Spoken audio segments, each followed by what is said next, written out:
Mohammad Ali Shah sir, मैं आपसे इस बात को और अच्छे तरीके से समझना चाहूंगा, क्योंकि ये जो लॉन्च पैड हैं यहाँ पर, जो सरहद पार हैं, उनके बारे में बहुत सी खुफिया जानकारी भी यहाँ पर हैं, लेकिन क्यों नहीं अंतिम हमला उन पर अंतिम वार क्यों नहीं किया जा रहा? इंतजार किस बात का? मैं इस बात को समझना चाह रहा हूं आपसे।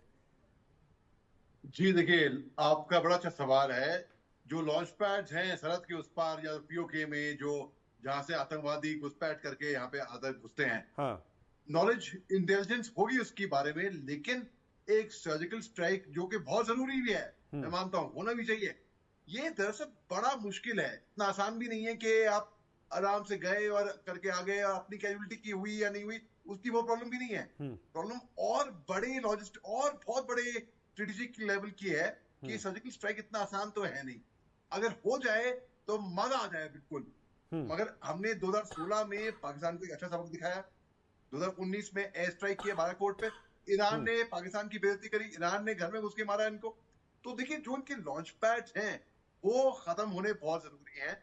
जो इनकी पोस्ट है सरहद पे, जहां से इन्फिल्ट्रेशन होता है, वो बहुत जरूरी है। और जैसे कि ग्रुप कैप्टन बीएन झा साहब ने बताया, ये इतना आसान नहीं है इनकी आइडियोलॉजी विचारधारा को खत्म करना। इनकी अगर आइडियोलॉजी विचारधारा कहीं पे जड़ से पकड़ के अगर वहां से खत्म कर दें तो बहुत ही अच्छा रहेगा। तो उग्रवाद दुनिया से, हिंदुस्तान के से क्या, दुनिया से मिट जाएगा।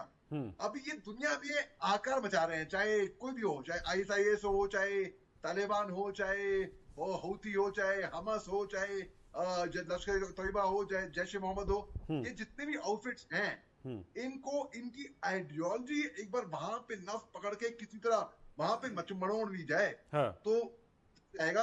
क्योंकि हम एक मारेंगे, इनके बदकिस्मती से मैं ये कह रहा हूं, इनके 10 पैदा होंगे। तो हालांकि ठोको, और ठोकना भी चाहिए इनको, तभी एक मैसेज आएगा। लेकिन अल्टीमेटली क्या है, आइडियोलॉजी, विचारधारा, सोच में फर्क लाना पड़ेगा, जो कि एजुकेशन, जैसे कि मैं दाद देता हूं आपके टीवी चैनल को, इंडिया सुपरफास्ट को, आप एक एजुकेट करके माध्यम से आप लोगों तक एक समझ एक पहुंचे लोगों को, ताकि लोग समझें। फिल्में बन रही, मैं बखूबी एक ऐसी फिल्म में, कश्मीरी फिल्म में एक्टिंग करी है जहां पे बताया है, वो भी रिलीज नहीं हुई, बाद में रिलीज होगी वो, वहां पे बताया कि जो भी यंगस्टर, जो भी युवा पीढ़ी हथियार उठाता है, उसका आखिर में ये अंजाम होता है। वो एक तरीके से एजुकेशन हो गई वो फिल्म। तो उस तरीके से मैंने एक ओपन लेटर लिखा था, मैं ये बोल के समाप्त करूंगा, मैंने एक ओपन लेटर लिखा था जैश ए मोहम्मद टेररिस्ट आउटफिट को। देखिए, अगर ग्रुप कैप्टन बीएन झा साहब एक लेटर लिखेंगे, उनको एक असर होगा उस पर। अगर मेजर मोहम्मद अली शाह लिखेगा एक ओपन लेटर जैश ए मोहम्मद को, तो उसका एक और अलग फर्क होगा। तो 2019 में 14 फरवरी को मैंने एक ओपन लेटर लिखा था, जो कि बहुत वायरल हुआ था। उसी के कारण मैं टीवी पे आके बोलने लग गया था। तो वो उस तरह उसमें मैं समझाया है कि ये जो लोग अपना इस्लाम का ठेकेदार समझते हैं ना, खासतौर पाकिस्तान, ये लोग असल दुश्मन है इस्लाम की। असल में इनकी वजह से ही पूरी कौम बदनाम होती है, अपने आप को ये ठेकेदार समझते हैं, और इनको सबक सिखाना बहुत जरूरी है भाई साहब। बिल्कुल, इनको सबक सिखाना बहुत ज्यादा जरूरी है यहाँ पर। मोहम्मद अली शाह, देखिए यहाँ पर दिक्कतें बहुत ज्यादा हैं, और जबकि टू फ्रंट वॉर जो यहाँ पर है, जो खुलकर हो नहीं रही है, उससे तो हम जूझ रहे हैं, लेकिन ये जो ढाई की बात यहाँ पर की गई, खासतौर पर बीजेपी की ओर से, कि हमें ढाई दुश्मनों से यहाँ पर लड़ना है, कि पाकिस्तान और चाइना से लड़ रहे हैं, लेकिन जो अंदरूनी दुश्मन है उनसे हम किस तरीके से पार पाएंगे, उसका कोई रास्ता आपको नजर आता है क्या? जी हाँ, देखिए 2017 में जनरल बिपिन रावत साहब, जो सीडीएस साहब थे, तब वो चीफ ऑफ आर्मी स्टाफ थे, इन्होंने कहा था कि हिंदुस्तान पूरी तरह से सक्षम है, तैयार है एक टू फ्रंट वॉर लड़ने के लिए, यानी कि ईस्टर्न फ्रंट पे चाइना, वेस्टर्न फ्रंट पे पाकिस्तान, और अंदर का उग्रवाद जो होगा, तो हम लड़ने को तैयार है। जी हाँ, हम डिप्लॉयमेंट हमारी ऐसी है, हम पूरी तरह से सक्षम है। हम चीन को एक तरफ मुंहतोड़ जवाब देंगे, या पाकिस्तान को भी मुंहतोड़ जवाब देंगे, और अंदर का जो उग्रवाद है ये ज्यादा खतरनाक है बेसिकली। क्यों? क्योंकि आपको तो मालूम है ना कि सरहद के इस पार दुश्मन है, जो अंदर के का उग्रवाद है आपको मालूम नहीं है। ये उग्रवाद है, अपने लोग कहां से हैं, क्या है, ये ज्यादा खतरनाक है, इनको पहचानना ज्यादा खतरनाक है। 2003 में जब मैं सरहद पे था, आज से 20-21 साल पहले की बात बता रहा हूं मैं आपको, जम्मू कश्मीर में, तो हमारे ऑर्डर बड़े क्लियर थे। ऑर्डर ये थे कि आप फायर पहले नहीं खोलेंगे, पहले फायर आप पे आएगा, फिर आप फायर खोलेंगे।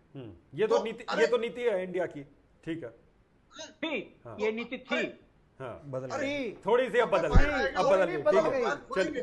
अगर बच्चों को तभी फायर खोल पाऊंगा ना मैं। हाँ। तो उससे पहले, अच्छा अगर, और दूसरी बात, जब मैं नॉर्थ ईस्ट में था, जम्मू कश्मीर के बाद मैं नॉर्थ ईस्ट में गया मैं, तो नॉर्थ ईस्ट में मैं यहाँ पे ऑर्डर, जो लोकल कमांडर है उसपे बहुत, जो हमारे जीओसी थे वो मकबूल साहब थे बहुत, उन्होंने कहा कि अगर आप देखते हो हथियार बस लायर कर रहा है आपके ऊपर, आपको छूट है। वहां पे arm force special power act वैसे भी था वहां पे, जम्मू कश्मीर में भी, नॉर्थ ईस्ट में भी। और इसी बात पे मैं टू फ्रंट वॉर पे, मैं जब मैं अपनी बात की ना अंदर की बात, तो मैं इस पे एक और बात कहूंगा जो आपने कहा था, बॉलीवुड की बात कही थी। हाँ। क्योंकि मैं बॉलीवुड से ताल्लुक रखता हूँ। हाँ। और मैंने कुछ फिल्में करी हैं, बजरंगी भाईजान, हैदर, द टैशकेंट फाइल्स। तो मैं आपको ये कहता हूँ कि बड़ा फैशनेबल है बाहर के ट्वीट करना कि इजराइल हमस के बारे में या रशिया यूक्रेन के बारे में आप ट्वीट लगा दो। अंदर की बात जो होगी, अपने घर की, मुल्क की बात, कोई बात नहीं कर रहा।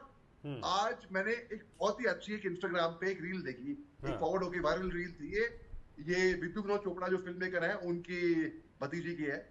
तो उन्होंने बोला है कि क्यों बाहर से अंदर के लोग क्यों अंदर की बातों करने में शर्माते हैं, क्योंकि बहुत कूल नहीं है ना बाहर की बात करना, लोगों को लगता है बड़ा कूल है। अरे मणिपुर में क्या हो रहा है, रियासी में क्या हो गया, कितने लोगों ने बोला इसके बारे में। ऑल आइज ऑन रफा, ठीक है, ओके ठीक है, अच्छी बात है, बड़ी अच्छी बात है। All right eyes on Reasi क्यों नहीं, ऑल आइज ऑन मणिपुर क्यों नहीं, अपने मुल्क के बारे में बात करो ना भैया। जब तक अपना मुल्क ही ठीक नहीं होएगा, आप बाहर जाके क्या बात कर रहे हो जिसके बारे में आपको समझ भी नहीं है। नहीं, आपको कूल दिखना है ना, कुछ लोग ऐसे, जी कूल दिखना है, इन सेलिब्रिटीज को कूल दिखना है कि हम कूल दिखने के लिए हम बाहर की बातें करेंगे। यहाँ पर हैशटैग ट्रेंड चला दिया और यहाँ बैठे बैठे हमने ट्वीट कर दिया एसी कमरों में बैठ के।